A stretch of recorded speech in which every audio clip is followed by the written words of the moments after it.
नमस्कार, पूनम डेली ब्लॉग्सवर तुम्हा सगळ्यांचं स्वागत आहे। आज मी कैरीपासून बनवणार आहे गुळ आंबा। तर रेसिपी कशी वाटली ती कमेंट करून नक्की सांगा आणि चॅनलवरती नवीन असाल तर सबस्क्राइब करायला विसरू नका। यात बघा मी पाणी घेतलेलं आहे आणि याच्यात या कैऱ्या मी टाकणार आहे। स्वच्छ धुवून घ्यायच्या कैऱ्या, कच्च्या कैऱ्या घेतलेल्या आहेत। स्वच्छ धुवून घ्यायच्या आहेत पाण्याने, कारण की त्याला वरती रुचिक असतो, त्यामुळे कैरी स्वच्छ धुवून घ्यायची।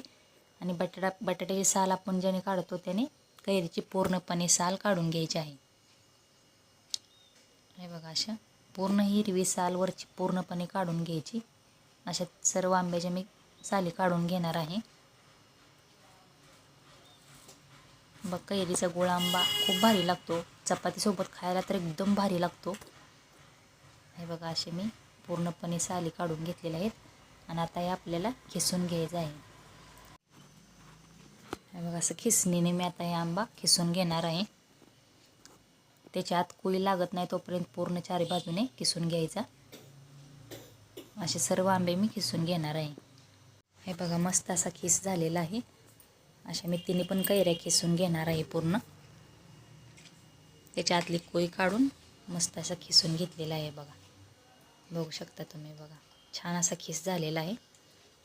आता आपण याला फोडणी देऊया। चला, खूप टेस्टी लागतो गुळ आंबा। गुळ आंबाचं नाव काढलं की तोंडाला पाणी सुटतं की नाही। हे बघा, कढईमध्ये आपण जो केलेला खिस आहे तो कढईमध्ये टाकायचा आणि असा मिक्स करून गरम करून घ्यायचा आहे। बघा, थोडंसं त्यात ओलसरपणा येतो, आटेपर्यंत चांगला भाजून घ्यायचा आहे। बघा, असा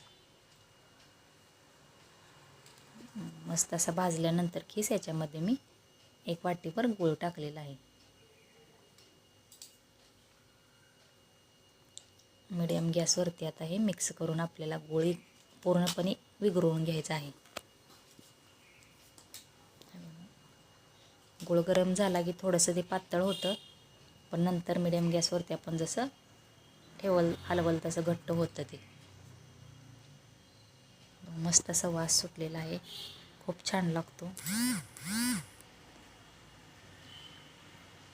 बघा, छान झालेला आहे गुळ आंबा, एकदम मस्त झालेला आहे। बघा, चपाती सोबत खायला खूप भारी लागतो किंवा कोरडाही खाल्ला तरी चालतो।